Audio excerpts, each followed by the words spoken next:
मुझे पुनः आपसे जुड़ने का अवसर मिला। पार्टी की मैं आभारी हूँ। जन जन की पुकार आत्मनिर्भर बिहार करके जो हमारे गठबंधन की तरफ से स्लोगन जारी हुआ है। मेरा सौभाग्य कि जब भी बिहार में चुनाव होता है मुझे आना पड़ता है।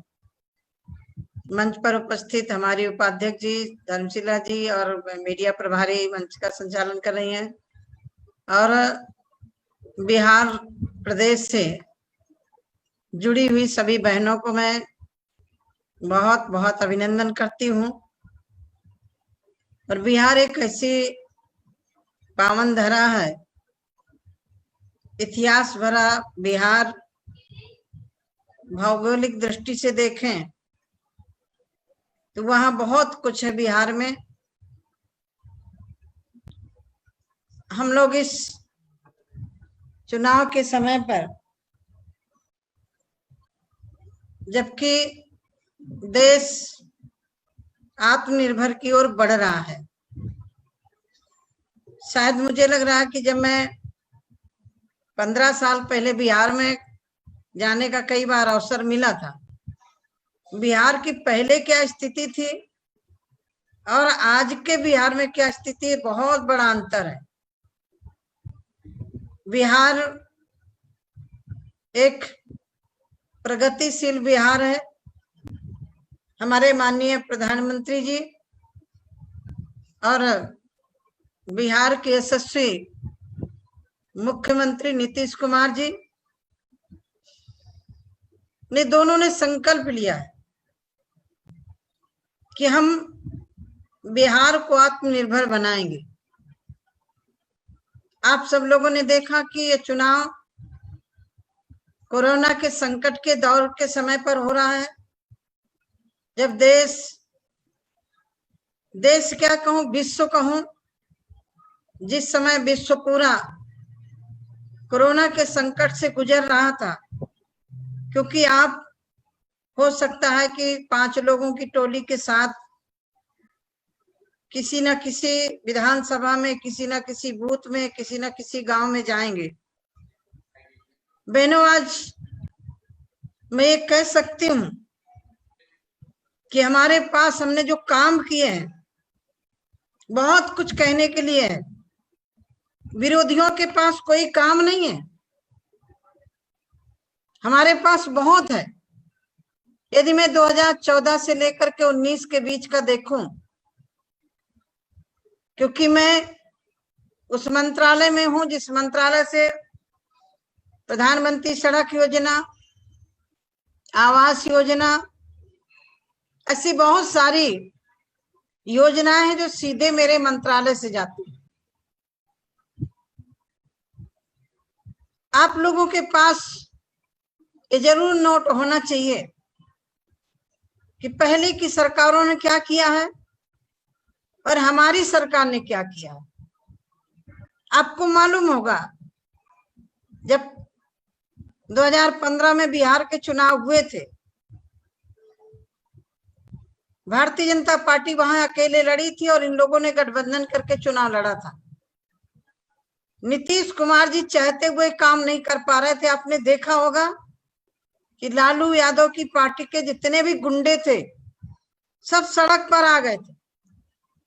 सड़क पर आने के बाद वहां जनता त्राह त्राह करने लगी थी। शायद आज वो माहौल नहीं होगा, आज वहां अच्छा माहौल है। तो मैं आपसे चर्चा कर रही थी कि कोरोना काल में भारतीय जनता पार्टी के नेतृत्व वाली सरकार, केंद्र की एनडीए की सरकार एक दिन चुप नहीं बैठी। और आप ये भी कह सकते हैं कि जहां जहां भारतीय जनता पार्टी की सरकारें थी वहां मजदूरों को कोई परेशानी नहीं हुई, वहां से वापस लाने का पूरा प्रयास किया गया, ट्रेनें उपलब्ध कराई गई। और यदि आप उदाहरण के तौर पर देखेंगे, महाराष्ट्र सरकार गठबंधन की है, कांग्रेस उसकी समर्थक है, शिवसेना उसके मुखिया है, लेकिन जिस दुर्दशा से वहां का मजदूर गुजरा है शायद देश के किसी कोने में नहीं हुआ कोरोना के कार्यकाल में। मुझे बहुत सारी गांव की बहनें भी दिखाई पड़ रही हैं और कोरोना के संकट के समय पर हमारी सरकार ने उन गरीब बहनों के लिए, गरीब परिवारों के लिए मुफ्त में अनाज देने का काम किया। गैस सिलेंडर जो हमने मुफ्त में दिया था उसमें भी 3 महीने तक का फ्री देने का काम किया। जनधन खातों में जो खाते खुले थे उन बहनों के खातों में भी 3 महीने तक 500 रुपया देने का काम किया। मुद्रा लोन के माध्यम से स्वयं लोग रोजगार पैदा कर सके, वो भारतीय जनता पार्टी की सरकार ने काम किया है। बिहार को फोकस करके हमारी सरकार ने काम किया है। रामविलास पासवान जी आज हमारे लोग बीच में नहीं है। मुझे कहने में संकोच नहीं लगता कि माननीय प्रधानमंत्री आदरणीय नरेंद्र मोदी जी ने जो संकल्प किया उस संकल्प को साकार करने के लिए हमारे सारे मंत्रिपरिषद के बंधुओं ने किया, भाइयों ने किया, बहनों ने किया। बिहार एक ऐसी भौगोलिक स्थिति है, मैं तो एक बात कहा करती हूँ कि बिहार की धरती वो है, पूरे देश से बाहर रहने वाले, हिंदू परंपरा को मानने वाले यदि अपने माता पिता का उद्धार करना चाहते हैं तो उनको भी तर्पण करने के लिए बिहार की पावन धरती गया में आना पड़ता है। बिहार वो है एक ऐतिहासिक, यदि कोई जेपी जैसे महापुरुष ने आंदोलन शुरू किया वो भी बिहार की धरती से शुरू हुआ। पूज्य बापू जी ने कोई संकल्प लिया वो भी बिहार की धरती से लिया। मेरा बहनों से निवेदन है कि जब भी हम किसी गांव में जाएं, हमारी सरकार, मुझे याद है जब मैं पिछले 2014 में थी, मीडिया ने मेरे से पूछा कि साधु जी राम मंदिर कब बनेगा, क्योंकि उत्तर प्रदेश और बिहार का नाता है। बिहार की है जनक जननंदनी और उत्तर प्रदेश के राम जी हैं।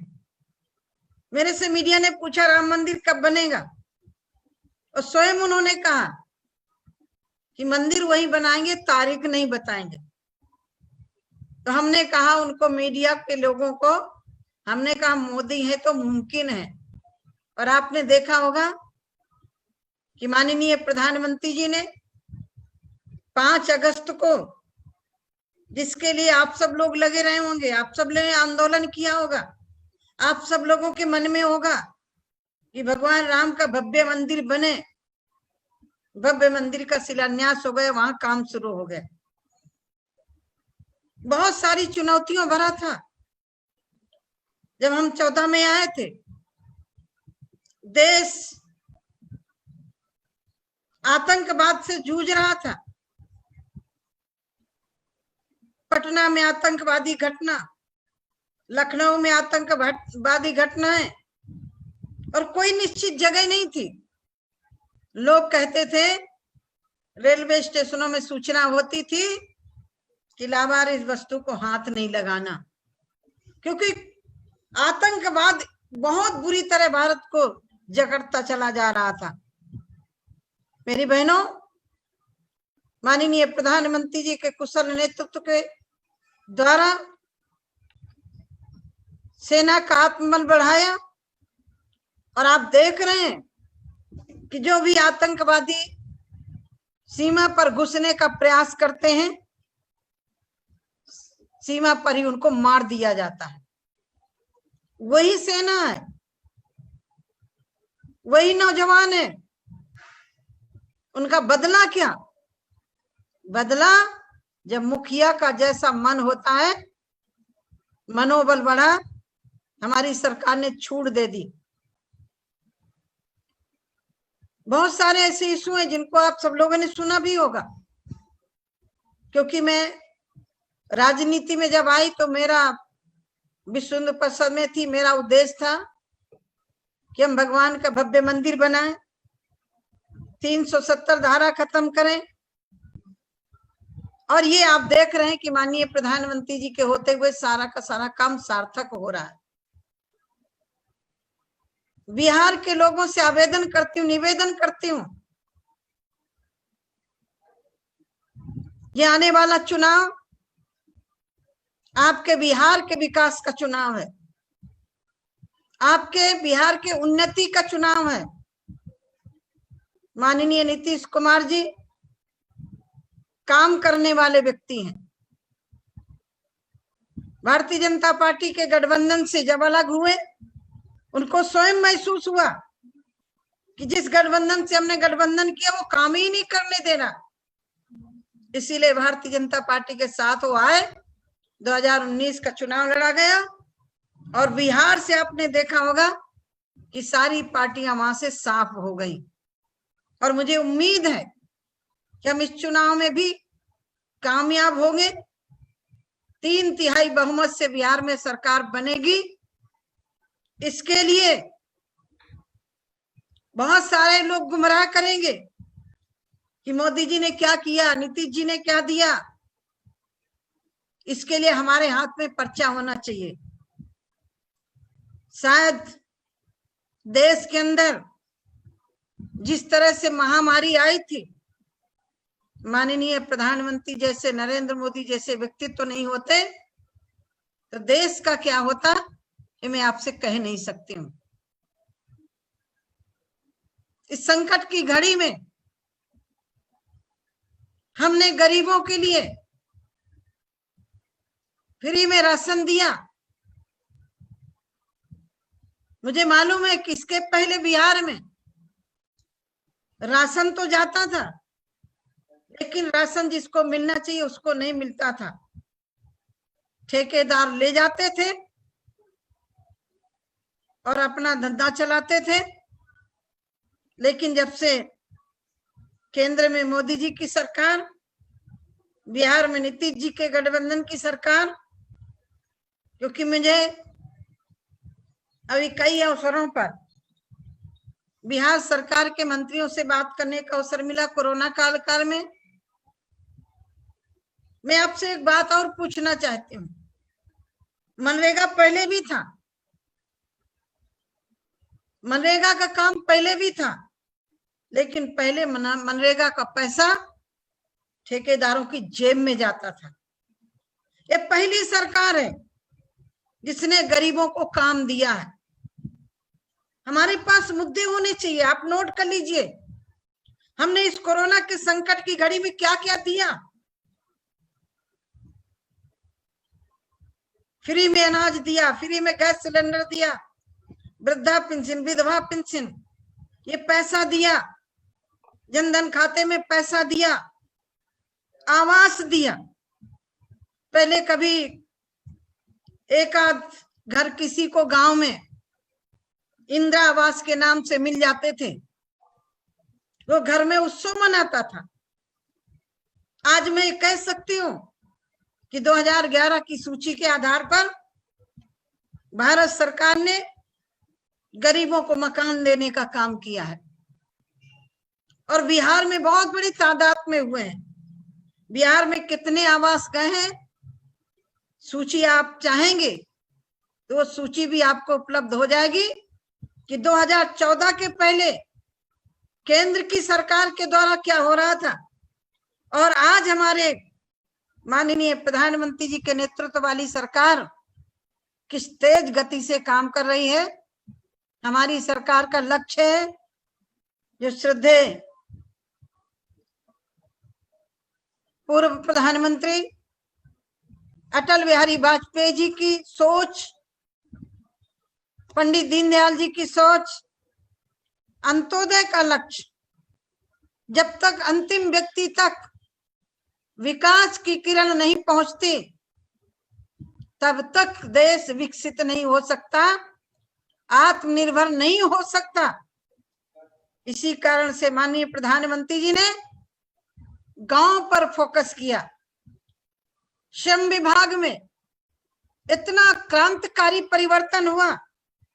बिहार में बहुत श्रमिक हैं, यदि श्रम विभाग में रजिस्ट्रेशन करवाते हैं, उनको फ्री में इलाज, मुफ्त में बेटियों की पढ़ाई, शादी में 60,00,000 रुपया। और आप इतना ही नहीं, यदि वो श्रमिक रजिस्ट्रेशन करवाता है, निर्वल करवाता रहता है, तो आपको मालूम है कि उसके साथ उसका बीमा भी है, और जो वो काम करने लायक नहीं होगा तब उसको पेंशन मिलेगी। ये भारत सरकार ने किया है। हम ये गांव में बताएं कि आपके लिए कोई सरकार सोच रही है, तो वो है आदरणीय नरेंद्र मोदी जी की सरकार। और जब केंद्र में नरेंद्र मोदी जी की सरकार होगी और बिहार में पुनः नीतीश जी के मुख्यमंत्री काल में जब सरकार चलेगी, तो केंद्र की सरकार की योजनाएं वो धरातल पर लागू होंगी, काम होगा। क्योंकि मैंने बहुत प्रदेशों में अनुभव किया है। मैं जब कोरोना काल में पंजाब में मैंने बात की, महाराष्ट्र में बात की, बिहार में भी बात की, छत्तीसगढ़ में, झारखंड में, लेकिन जो रिस्पांस केंद्र की सरकार की योजनाओं का, जहां भारतीय जनता पार्टी की सरकार है या एनडीए की सरकार है, वहां काम हुआ है। और सरकारों ने, आप देख रहे हैं, आपके बगल में है पश्चिम बंगाल में कार्यकर्ताओं का किस तरह से हत्याएं हो रही हैं। मुझे याद है बिहार में जब लालू यादव मुख्यमंत्री थे, कब किसका अपहरण हो जाए ये कोई भरोसा नहीं था, कब किसकी हत्या हो जाए ये कोई भरोसा नहीं था। मैं बधाई देना चाहती हूँ आदरणीय नीतीश कुमार जी को, जिन्होंने इस पर अंकुश कसा है। आपको याद होगा लालू यादव के बेटे तेजस्वी यादव ने लोकसभा के चुनाव के समय घोषणा की थी कि हम किसी गुंडे को टिकट नहीं देंगे, और बिहार का सबसे जो गुंडा टाइप का व्यक्ति, दबंग आदमी है, माफिया व्यक्ति है, उसको अभी टिकट दिया कि नहीं दिया। अब आप कल्पना करिए, जब ऐसे लोग सत्ता में पहुंचेंगे तो आपके गांव का विकास होगा या फिर अपनी जेब भरेंगे। आज मैं अपने बिहार की बहनों से निवेदन करना चाहती हूं। माननीय प्रधानमंत्री जी ने बेटी बचाओ बेटी पढ़ाओ, बेटियां हमारे देश की कैसे सुरक्षित रहें, बेटी आत्मनिर्भर कैसे बने, इसके लिए सुकन्या समृद्धि योजना चला करके, और आपको मालूम है कि जब 18 साल की बेटी होगी, पढ़ाई करना चाहे तो उसी से पढ़ाई कर सकती है, और जब शादी करना होगा 22 साल के बाद, उसी सुकन्या समृद्धि योजना जिस परिवार ने लागू करवा दिया है, बीमा करवा दिया है, उस बेटी को 6.5 लाख रुपया मिलेंगे, रोजगार भी कर सकती है, शादी उसकी धूमधाम से हो सकती है। किसानों के लिए अभी जो विपक्ष किसानों के मुद्दे को लेकर के पार्लियामेंट में विरोध किया, हद तो तब हो गई, राज्यसभा के अंदर बिहार के ही हमारे डिप्टी स्पीकर हैं, चेयरमैन है राज्यसभा के,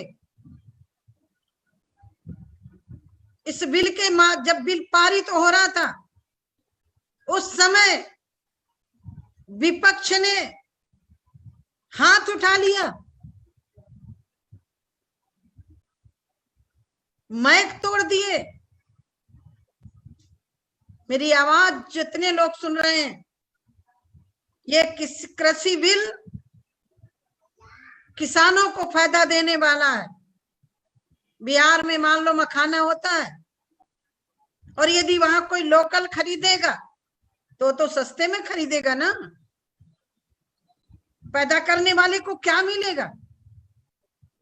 माननीय प्रधानमंत्री जी ने जो एक सीमा के दायरे पर किसान को बेचना होता था, इस मंडी से दूसरी मंडी में नहीं जा सकता, एक प्रदेश से दूसरे प्रदेश में नहीं जा सकता था, यह बिल किसानों को इस बंधन से मुक्त किया है।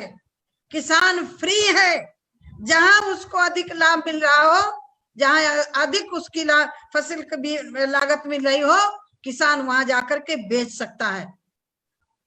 इतना ही नहीं, 2014 के पहले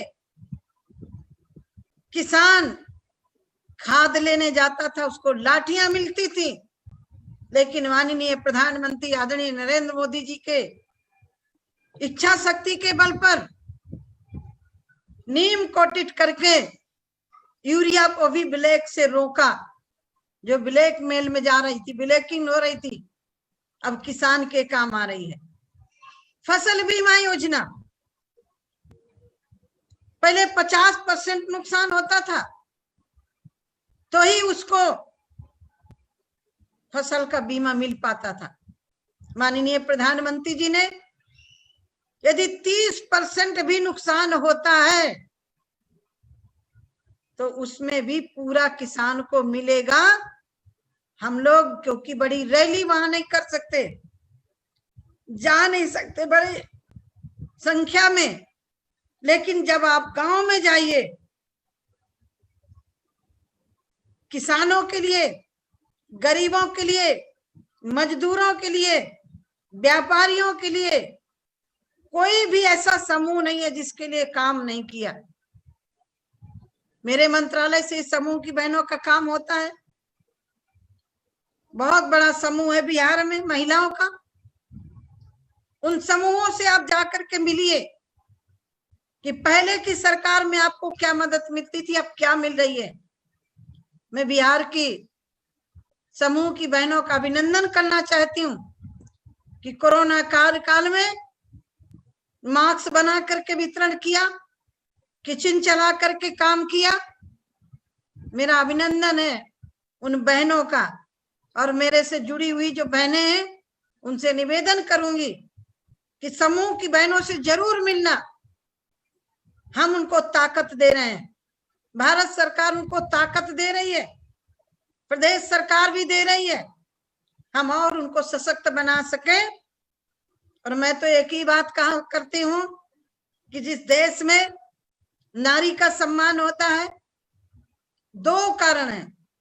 महिला यदि पढ़ती है, समझदार होती, विवेकवती होती है, तो 2 परिवार चलाती है, मैके का भी, ससुराल का भी। इसलिए आज हमें गर्व है कि कोई भी क्षेत्र ऐसा नहीं है जिस क्षेत्र में महिला ने अपना नाम न कमाया हो। कोई ऐसा क्षेत्र नहीं है जहां महिला ने अपना पौरुष न दिखाया हो, चाहे शिक्षा का क्षेत्र हो, स्वास्थ्य का क्षेत्र हो, खेल का मैदान हो, और चाहे सीमा पर खड़े होकर के दुश्मनों के दांत खट्टे करने का हो। मुझे गर्व होता है जब मैं 26 जनवरी को राजपथ पर देखती हूँ कि पुरुषों के साथ साथ महिलाएं भी अपना कर्तव्य दिखाती हैं। तो मेरी बहनों, मैं आप सबसे अनुरोध करती हूँ कि अपने को कभी कमजोर मत मानिएगा। आप में बहुत बड़ी ताकत है, आप बहुत बड़ा परिवर्तन कर सकती हैं। पुरुष घर में जाकर के वोट नहीं मांग सकता, महिला से बात नहीं कर सकता, लेकिन आप में वो क्षमता है कि आप किसी बूथ में, किसी गांव में गई हैं तो आप जाकर के महिला से बात कर सकती हैं। और इन योजनाओं की सूची जरूर लेकर के जाइएगा। जहां बिहार के सरकार की योजनाएं हैं वहीं आप लोगों से पूछिए। बीपीएल धारकों को मुफ्त में अनाज दिया गया। यदि मोदी जी नहीं होते तो क्या संभव हो सकता था? क्या नहीं हो सकता था। इसलिए मैं कहा करती हूं कि बहनों, अपनी शक्ति जगाकर जुट जाओ निर्माण में, संस्कृति का सौभाग्य छिपा है नारी के उत्थान में। महिलाओं की भूमिका बहुत बड़ी है। हमारा देश वह देश है कि जब जरूरत पड़ी तो बच्चे को रोलियां दे के सुलाती है, गोद में खिलाती है, और जब देश की जरूरत पड़ती है तो हाथ में नंगी तलवार लेके बच्चे को पीठ में बांध करके देश की आन बान की रक्षा करती है। तो मेरा देश किसी से पीछे नहीं है। आज हम बिहार में चुनाव के मैदान पर हैं। अपने तथ्य रखिए, विपक्षों के पास कोई तथ्य नहीं है सिवाय देश को गुमराह करने के अलावा। अब इनको विरोध करना है। माननीय प्रधानमंत्री जी के ऊपर कितने आरोप लगाए राफेल के विषय पर, लेकिन आज यदि वो राफेल नहीं आया होता तो चीन को छक्के कौन छुड़ाता। आज सीमा पर यदि कोई गरज रहा है तो राफेल है सेना के हाथ मजबूत करने के लिए। इन विपक्षियों ने हमारे प्रधानमंत्री जी को कितने अपशब्द नहीं बोले, कितने कटुए नहीं बोले, लेकिन मैं प्रधानमंत्री जी का अभिनंदन करती हूं कि कोई पत्थर फेंकता है तो उसी पत्थर को पूजा घर में रख करके मैं पूजा करता हूं। कोई गालियां देता है तो उन गालियों का माला बना करके मैं गले की शोभा बना लेता हूं। हम ऐसे नेतृत्व में काम कर रहे हैं, ऐसी सरकार में जुड़े हैं, ऐसे संगठन में काम कर रहे हैं जिस संगठन का ध्येय अपने लिए नहीं है। तेरा वैभव अमर रहे मां, हम दिन चार रहे ना रहे। जिस पार्टी का, जिस संगठन का उद्देश्य है कि हम अपने लिए नहीं जी रहे, हम देश के लिए जी रहे हैं। यदि मेरा देश मजबूत होगा तो मेरा प्रदेश भी मजबूत होगा, और मेरा प्रदेश मजबूत होगा तो मेरी ग्राम पंचायत भी मजबूत होगी, और ग्राम पंचायत मजबूत होगी तो उस गांव के रहने वाले प्रत्येक नागरिक मजबूत होंगे। बिहार में एक ऐसा क्षेत्र भी है, औरंगाबाद साइड में पानी नहीं है। मैं जब पिछले चुनाव में गई थी, लोगों ने कहा था दीदी यहाँ पानी पीने का नहीं मिलता है। माननीय प्रधानमंत्री जी ने जल जीवन मिशन योजना करके पूरे देश में हर घर टोटी से पानी पहुंचे, इस योजना को लागू किया है। हम हर क्षेत्र में काम कर रहे हैं। मेरा अनुरोध है, इस चुनाव को बहुत हल्के में मत लीजिएगा। हो सकता है कई बहनें हमारी टिकट मांग रही होंगी, नहीं मिलता, मन में पीड़ा होती है, क्योंकि हमारा भी अधिकार उतना ही है जितना पुरुषों का है। कई बहनों के मेरे पास फोन है, दीदी हमने टिकट मांगा था नहीं मिला। कोई बात नहीं है, मांगना चाहिए, मांगने में कोई परहेज नहीं करना चाहिए, क्योंकि हम भी राजनीतिक क्षेत्र में काम करते हैं। और एक बात और बता दूं, महिला यदि समाज में काम करने के लिए निकलती है तो उसको परिवार को भी झेलना पड़ता है और समाज के व्यंग्य भी झेलना पड़ता है, ये सब कुछ झेलना पड़ता है। लेकिन फिर भी थोड़ी देर के लिए गुस्सा हो करके फिर वो पार्टी के काम में लग जाती है। और मैंने देखा है कि महिलाएं टिकट मांगती हैं, नहीं मिलता तो गुस्सा भी उनकी जल्दी शांत हो जाती है, फिर काम में लग जाती हैं। तो इस प्रजातांत्रिक देश में टिकट मांगने का भी अधिकार सबका है। जहां तक टिकट ना मिले वहां तक पूरी लड़ाई करने का अधिकार है। लेकिन जिस दिन किसी व्यक्ति का टिकट घोषित हो जाए उस दिन फिर वो व्यक्ति नहीं लड़ता, उस दिन वो चुनाव लड़ता है। यदि हमारा कमल का फूल चुनाव है तो हम उसके लिए सपोर्ट करें, और बिहार में नीतीश कुमार की पार्टी के तीर कमान का है तो हम वहां भी करें। हम अपने घर में रह करके लड़ाई कर सकते हैं, लेकिन यही बिहार में यदि विपक्ष की सरकार आ गई, ना हम शासन से लड़ सकते हैं, ना पुलिस से लड़ सकते हैं, और ना हम किसी से शिकायत कर सकते हैं। आज कम से कम ये अनुभव कि हमारी सरकार है तो हम थाने में जाकर के कह सकते हैं कि तुम्हें ये काम करना पड़ेगा। पहले तो थाने चलाते थे वहां के दबंग लोग, थाने चलाते थे माफिया लोग, थाने चलाते थे गरीबों की जमीनें कब्जा करने वाले लोग। अब ऐसी स्थिति नहीं है, कंट्रोल हुआ है। भारत सरकार की इतनी बड़ी बड़ी परियोजनाएं बिहार में गई हैं। आपको मालूम है खगड़िया में 1 मेगा फूड पार्क हमने दिया किसानों के लिए। पिछले में शिलान्यास में भी गई थी, उसमें मनोज सिन्हा जी थे, हरसिमरत कौर बादल थी। उसका काम शुरू हो गया। ये आप बात करिए कि किसानों की आमदनी दूनी कैसे की जाएगी। जब किसान को मूल्य लागत नहीं मिलेगी तो किसान की आमदनी दूनी नहीं हो सकती है। आज के दिन बिहार की धरती को मैं नमन करती हूं, जहां मां जगदम्बा ने, जगत जननी सीता ने जन्म लिया। राम जी आपके यहाँ दामाद बन करके गए। मैं उस क्षेत्र से हूं, उत्तर प्रदेश से हूं। मेरा आग्रह है, लड़के वाले मांगते हैं तो बेटी वाले देते हैं। इस समय हम आपसे मांगने के लिए आए, समय मांग रहे हैं कि आप समय दीजिए। आप एक बूथ का टारगेट कर लीजिए कि हम इस बूथ में यदि हमारे 50% वोटर हैं तो हम यहाँ 70% 60% वोटर करेंगे। तो मैं मानती हूं ये चुनाव तो और अच्छा है कि हमें बड़ी बड़ी रैलियां नहीं करनी पड़ेंगी, बहुत गाड़ियां लेके घूमना नहीं पड़ेगा।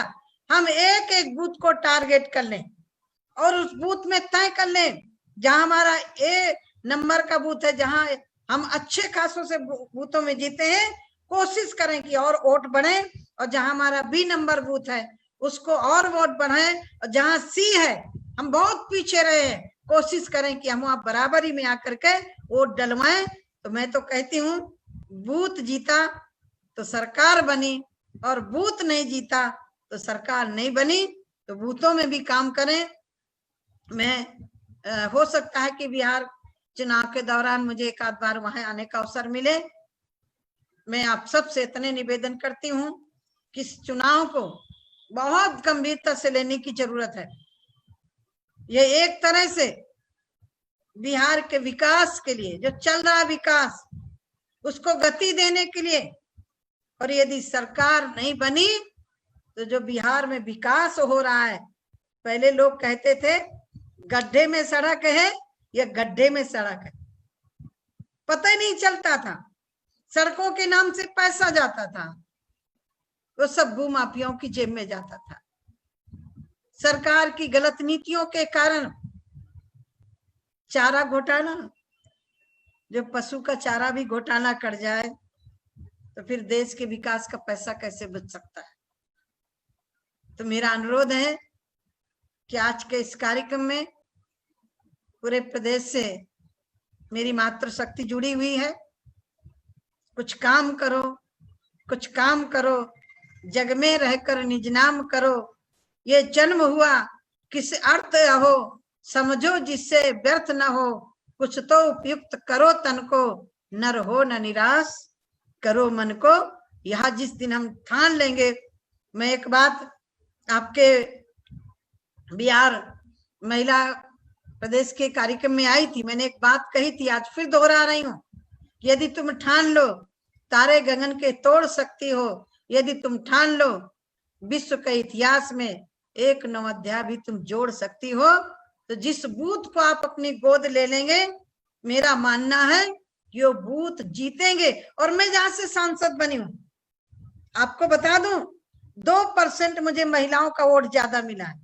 क्यों? मेरे साथ महिलाएं जुड़ी, महिला गांव में जाना शुरू किया, बूथों में जाना। पुरुष कहीं भी चला जाए, लेकिन यदि एक बार महिला के घर में आप बैठ जाएंगी तो महिला का वोट आपको मिलेगा ही।